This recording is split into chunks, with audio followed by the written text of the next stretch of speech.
I read a book called Prophecy, Understanding the Power That Controls Your Future by Pastor Chris Oyakhilome, and it really opened my eyes to understand the notion that as a born-again Christian, as believers, things shouldn't just happen to us, right? The universe is not supposed to dictate what happens to us.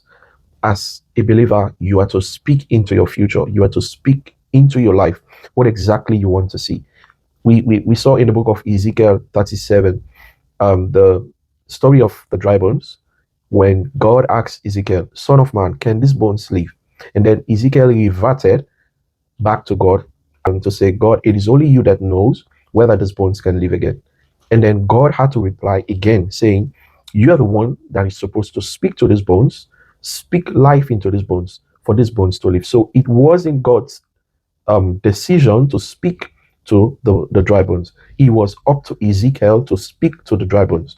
So God is telling us that in situations, we are the ones that needs to change situations in our lives. It is not up to God to do it. God has given us the responsibility to speak to our lives, to our destinies, to ensure that what we want to see becomes a reality.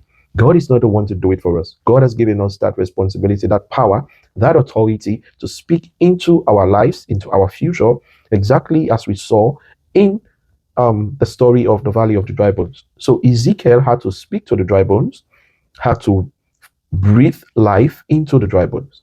So this is telling us that in life, we are the ones that needs to speak to ourselves, speak into our future, speak what we want to see, and the Lord will bring it to pass.